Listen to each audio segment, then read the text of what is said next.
válvulas centrales. Comunicación de otra clasificación. Pueden aparecer como pequeños hematomas periarterificiados a nivel de alrededor de la meninge, en la forma leve de la comunicación. Pero pueden haber también una lesión de rendimiento completo de la gente íntima que van a producir una obstrucción de la luz arterial. Entonces, va a haber uso de piedra y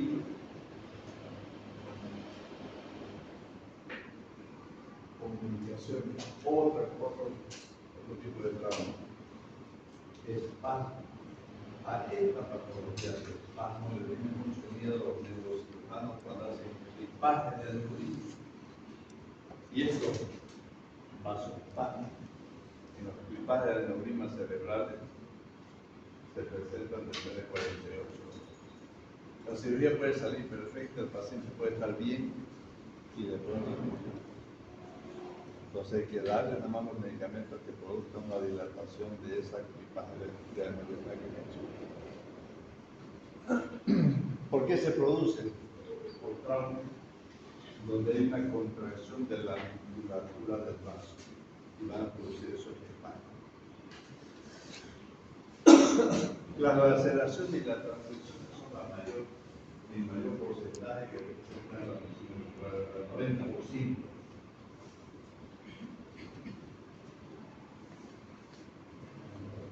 La evaluación clínica es el antecedente, el tipo de trauma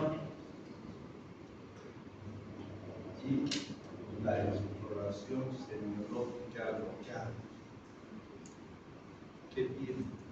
Hay distensión, hay un hematoma expansivo, hay un hematoma pulsátil, hay una equimosis. Esos son signos que nos van a determinar si el paciente tiene o no una lesión vascular. Pero existen signos duros y signos blandos de lesión vascular. Los signos duros son los signos de certeza, donde usted diga sí existe una lesión vascular, una lesión arterial. Y los otros son signos de sospecha, signos blandos o de sospecha. Puede ser, puede que tenga. Entonces vamos a tener que valernos de otros métodos de estudio para confirmar. Y estos son los signos duros y signos blandos de eso. Hemorragia activa. Tengo una herida, usted vea que está sangrando por la activa. Hematoma expansivo o pulsar. Usted vea que ese hematoma, ese músculo va creando más volumen. Le pone la mano y va a sentir que pulsa. Coincide con los latidos cardíacos. Ese es otro signo duro de lesión vascular. Ese paciente no necesita hacer estudio. Ese paciente es inmune. Soplo, freno, dolor, anestesia. Las compresiones. Vamos a ver más adelante que yo voy a ver un pasaje de traumatología del síndrome de compartimentación. El paciente tiene la pierna pálida, el llenado capilar está alterado, está frío, entonces una lesión vascular. Los signos blandos, historia de la hemorragia. El paciente va a llegar a la emergencia y el chofer le va a decir, o el paramédico de sangre, doctor, hay un charco de sangre. Sospecha. Y sangró mucho.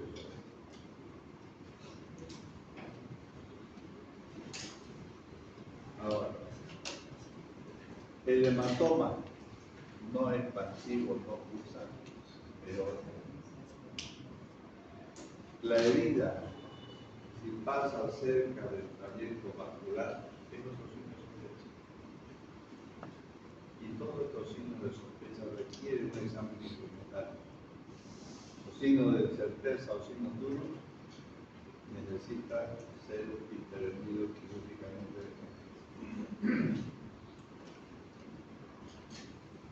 Ahora, el tratamiento, como en cualquier patología, siempre hay controversia. ¿Se opera? ¿No se opera? Se hace reparación quirúrgica, se hace un bypass, se liga. Siempre hay que estar pendiente de la observación del paciente. Si no existen signos duros, ese paciente se tiene que observar, porque intervenirlo quirúrgicamente en el 70% de los casos va a ser una laparotomía o una incisión central. Por eso que la observación ante la sospecha es importante. Y existen estudios, como les dije, uno de los más importantes es la arteriografía. La arteriografía nos va a determinar el sitio y el tamaño de la lesión. Y vamos a encontrar lesiones ocultas, pequeñas lesiones vasculares en el 33%. Entonces, confirmamos que la arteriografía es un método de diagnóstico eficaz para hacer indicaciones de la arteriografía. Ahora va. Trauma con arma de fuego de carga múltiple. ¿Cuál? Una ametralladora, una escopeta. Esos pacientes van directamente a una arteriografía. No tenemos por qué observar. Tenemos que hacer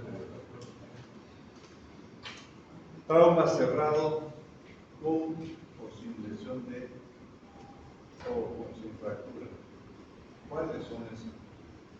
Los que tengan la herida que pasan cerca del trayecto vascular. Luxación o luxofractura, hemos dicho que también es sospecha. Si no lo reducimos, ese paciente considera que va a tener una lesión importante de secuela. Trauma masivo, clínico, los conductores de moto. ¿Cuál es el parachoque del conductor de moto? El accidente o el trauma es lateral de la pierna. Va a haber fractura, va a haber lesiones de partes blandas.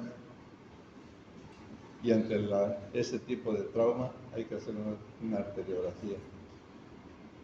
Ese paciente con compresiones de masas musculares hace insuficiencia renal porque va a desprender mioglobina.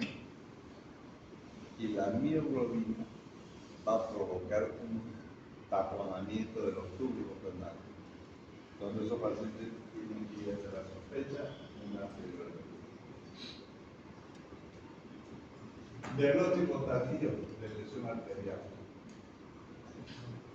Paciente que está en una provincia, el doctor dio unos días de observación y el paciente sigue con dolor en los dedos, hay edema, hay frialdad.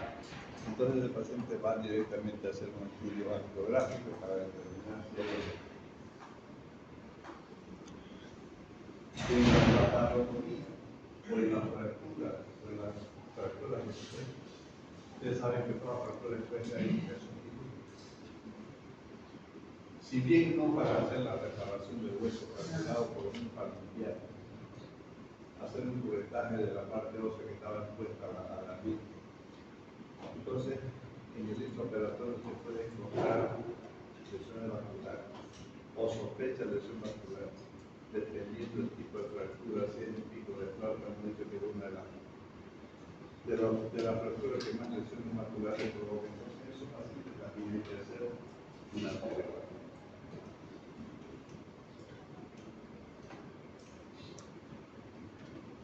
A ver, ¿cuáles son las recomendaciones que debemos hacer en el caso de trauma vascular o sospecha? ¿Y quién aquí le vamos a operar? Las ligaduras ya no se hacen nada,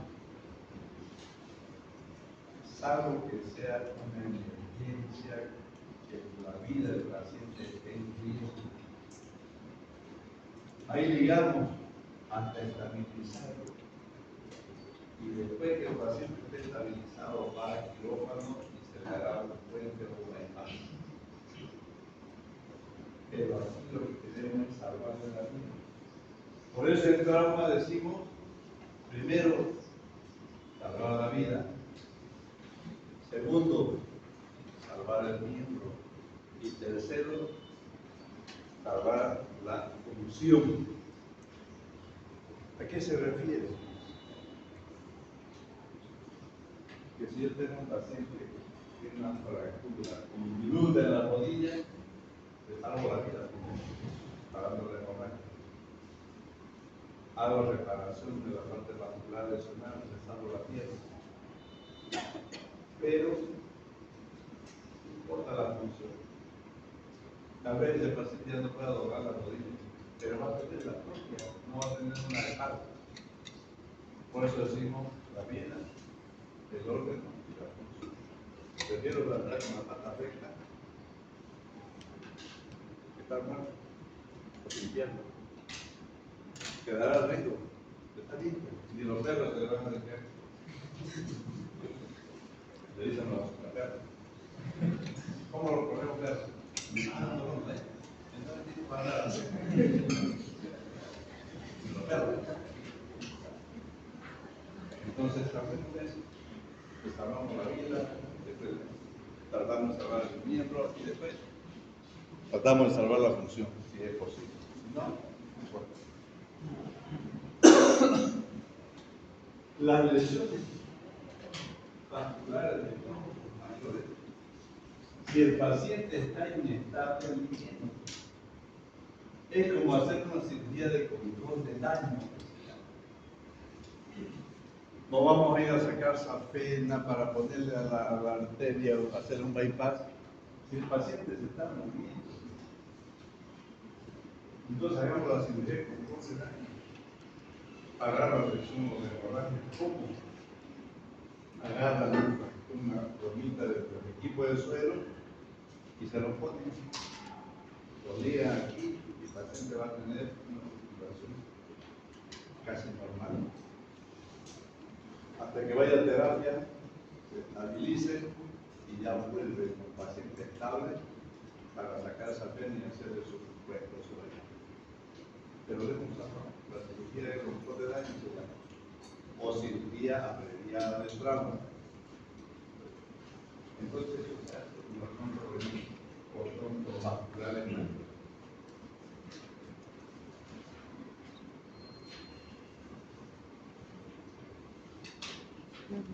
Las ligaduras son una alternativa. El paciente es inestable sobre todo, pero temporal. Mientras más colaterales tenga, mejor para el paciente. Porque vamos a permitir, o se va a permitir que por los colaterales vaya la circulación, aunque digamos al principio la importante o la más gruesa. Y ya después se hará en el segundo tiempo la preparación completa. Podemos utilizar sintéticos, ¿no? Pero siempre tienden a hacer trombos. Entonces el paciente tiene que usar de por vida anticoagulante. Pero todo paciente con trauma debe utilizar anticoagulante. La heparina sódica o la heparina de bajo peso molecular, que es vía subcutánea. Ustedes han visto en medicina interna, y lo han visto en farmacología, ¿cuáles son?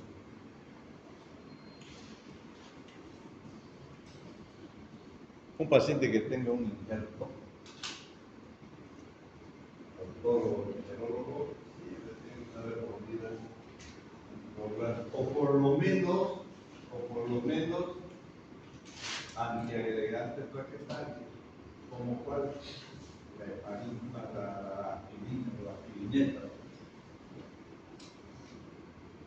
Entonces, estos pacientes tienen que usar de por vida su anticoagulante.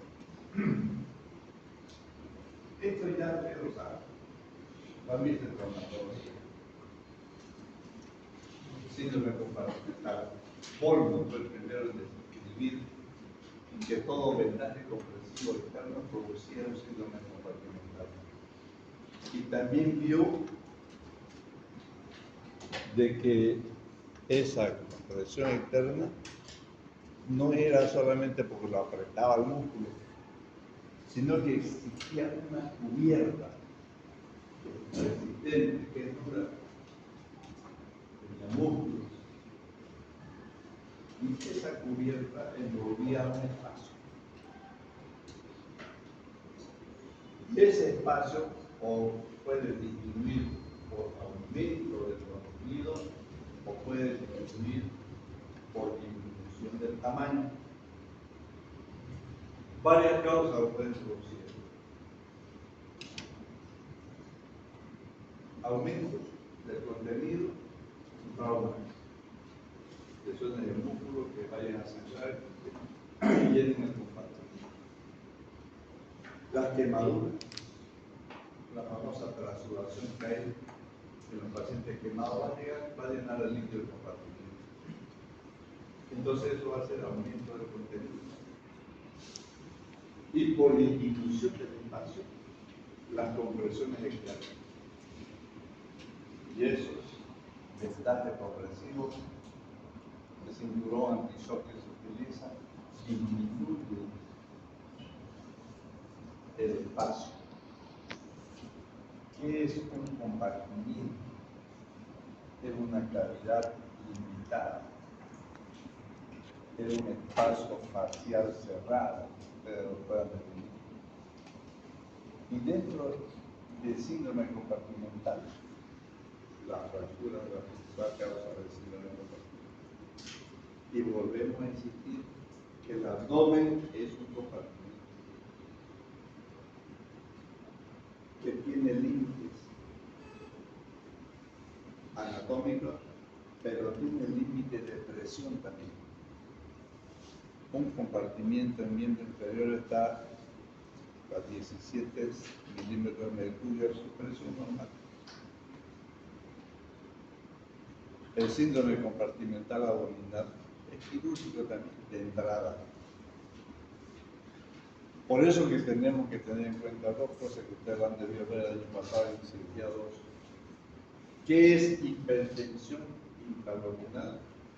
¿Y qué es síndrome compartimental? No es lo mismo.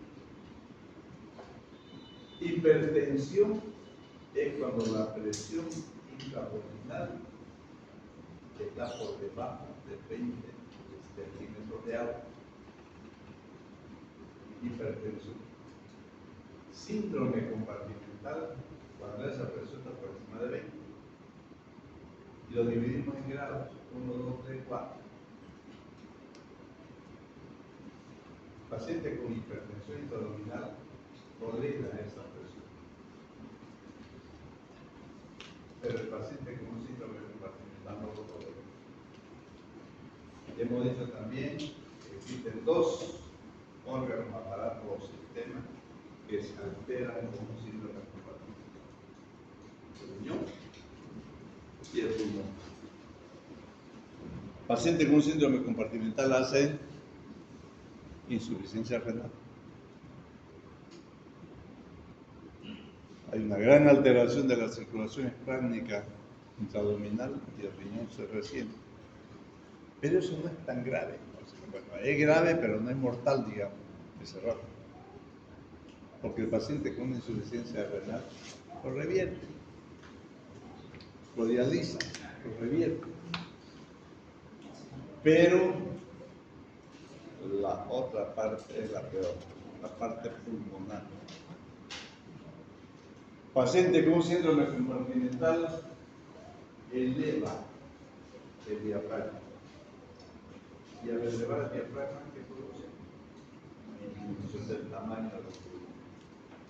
Entonces el paciente va a estar en insuficiencia respiratoria. Va a ser acidosis, va a ser alcalosis, se va a morir. Por eso que todo paciente con síndrome compartimental abdominal tiene causa de quirúrgica. Por lo mismo que hacer una laparotomía, abrir el abdomen para que el polvo salga y el paciente mejore su sintomatología respiratoria. Entonces, el síndrome compartimental por aumento del contenido por disminución del tamaño o del espacio.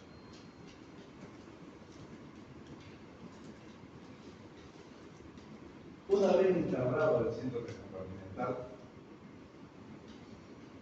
tenemos que hacer el diagnóstico. ¿Cómo hacemos el diagnóstico?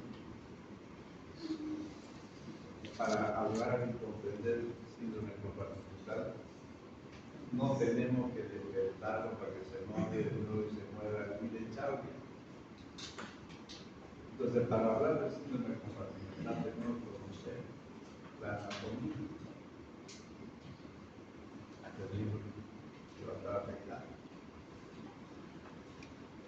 Yo sé que se inventó tan difícil las cosas del cuerpo, ¿no? La anatomía, pero tenemos que saberlo. Una vez instaurado un síndrome compartimental, lo diagnosticamos con las 5 P del síndrome compartimental, ¿se acuerdan?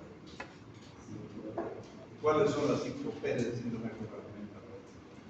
Dolor, palidez, pérdida del pulso, aumento de la presión, hipotiroidismo, No, 7 me dijo ya, no existe síndrome compartimental sin dolor. Entonces lo primero que va a aparecer es dolor. Parece o compresión de los nervios, ausencia del pulso, o equilotermia, que significa frío, frialdad de los dedos. Síndrome facilita de encontrar. Dolor, parece, ausencia del pulso y frialdad. O equilotermia, comparado con el elefante, con la piel del elefante, que es frío. Ya hemos hecho el diagnóstico. Estamos ante un síndrome compartimental. Ahora, ¿qué hacemos? La etiología hemos dicho que hay una. Y la principal razón representa el 45% de la causa de un síndrome compartimental. ¿Qué hacemos entonces? Vamos a hacer el tratamiento. Tratamiento. El paciente trata y yo miento.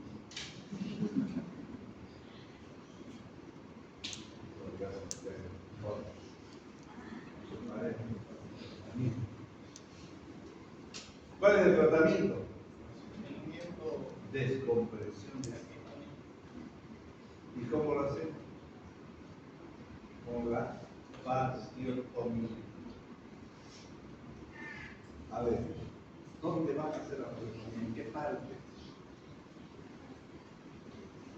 ¿Anterior, lateral y posterior? lateral,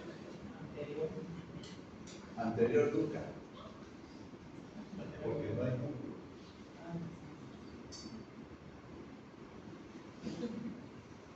Entonces el lateral y posterior. Al hacer eso, a ver, no confundamos fasciotomía con escarotomía. Escarotomía se hace en pacientes quemados. Cuando hay una quemadura de tercer grado circunferencial, la piel se va a volver un cartón, una coraza, brazo, pierna, tórax, abdomen. Pacientes quemados circunferencial no puede respirar, porque la piel está quemada, es un cartón. Entonces hay que hacerla escarotomía en el quemado. Como cuando usted quiere que la papaya madure más rápido, ¿no? Lo raya. Entonces, en el quemado hace eso. Solamente incide piel. salvo que la quemadura sea demasiado profunda que puedan producir aumento del contenido del faso, la transuración. Entonces, en ese caso puede hacer fasciotomía también. Pero en el paciente con trauma es fasciotomía. Abre y el tejido celular subcutáneo y la fascia. Y al abrir la fascia se va a producir una eliminación del músculo. Pues va a liberar el fascio. Ese paciente se interna, se lo cubre con antibióticos, se le da anticoagulantes y se le hace curación. Nunca se debe hacer la vasectomía en 48 horas para tratar de cerrar, porque el músculo va a estar así abierto. Difícil cerrar. Y como va a estar abierto, hay que cubrir con antibióticos. Y puede aún eso infectarse. Y tiene que darle antibióticos. Nunca se debe cerrar una vasectomía mientras exista la evidencia de edema en esa zona. Nunca se debe cerrar una vasectomía ante la presencia de infección, porque ese paciente va a terminar haciendo una fascitis necrotizante, que es peor. Generalmente, 95-98% de los pacientes que se le hace fasciotomía terminan con un injerto, porque ustedes están abriendo la parte del músculo. Tratar de cerrar a la fuerza en cualquier punto rojo, en cualquier hilo, le va a provocar a ese paciente nuevamente un síndrome de compartimento, porque están comprimidos de peso. Entonces los pacientes hacen cirugía. De acuerdo, se puede cirugía 1, de la fase de la cicatrización. Hay por primera intención, por segunda, tercera, hasta cuarta. La primera intención es que abre y lo cierra. Segunda intención, aquella herida que se infectó, tiene que soltar los puntos, curar todos los pies y la herida va cicatrizando del fondo a la superficie. Y después ya cuando esté todo bien cicatrizado, rellenado, se cierra la piel. Y la tercera intención es aquella herida que hizo intentamos hacer una cicatrización por segunda intención y demoró mucho y no hay signo de infección, entonces usted recorta los bordecitos de la piel y lo cierra. Eso es, lo vuelve a suceder, eso es tercera intención. Y la cuarta intención para este caso, por ejemplo, son los injertos. Injertos o rotaciones de colgado que hacen los cirujanos plásticos. Y como este paciente tiene un trauma, no nos olvidemos, y la herida abierta, no nos olvidemos de las antitetánicas. Hay que poner el ciclo. Entonces, eso es el síndrome de compartimento. Fácil, 5 P's y vasectomía, lo que tienen que saber. Si están en el campo y tiene un paciente con una fractura y está desmatizado, y van a trasladarlo mucho tiempo o mucho camino de distancia, hagan lo que se llama vasectomía profiláctica. O sea, el paciente va a poder llegar a su destino sin ningún problema. Pacientes quemados, quemaduras circunferenciales, hagan estequiotomía profiláctica, porque el paciente va a llegar con esa quemadura en toda la que no va a poder respirar y va a morir por asfixia. Pues hagan estequiotomía. Perfecto. Y cuando rellenamos cada actividad, no da antes de hacer la vasectomía. Todo paciente con síndrome compartimental y va a ir a una vasectomía. Ahora no vamos a esperar 3 días, 4 días para hacer la vasectomía. Ya vamos a ir a hacer una amputación. Si el paciente presenta en las primeras 6 horas un gran aumento de volumen, frialdad, no de pulso, o si no hay horas, que llega el paciente ya no hay pulso, no hay que esperar. Que presente síntomas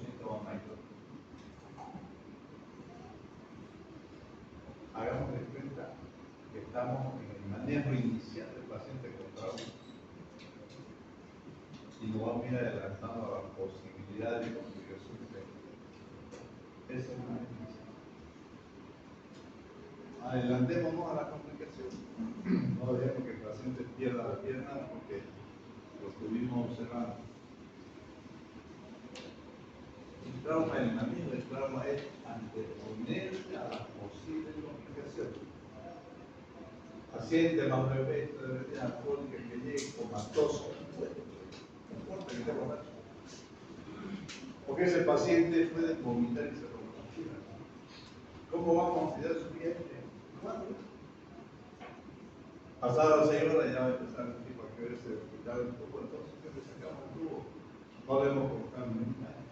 Al contrario, tenemos cuidado bien. Bajo sospecha del paciente con trauma, bajo sospecha de bebidas alcohólicas, intoxicación por droga, intubar. No se va a morir por esto. Bien. Hasta aquí es el examen. Tienen más tiempo para estudiar. Las preguntas no van a ser aquí. Las negras. Porque su letra es aquí. Imagínate corregir 121 alumnos y adivinando la letra.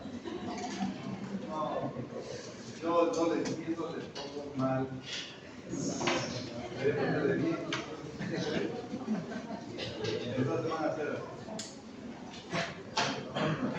el examen va a ser siguiente esta hora y esta hora de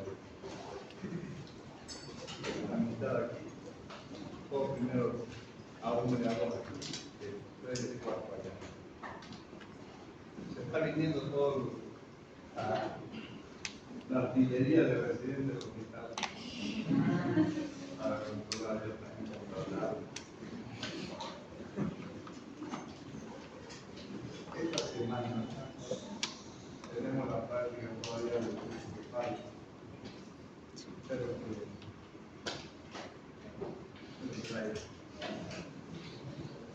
chicos que están pasando a la práctica.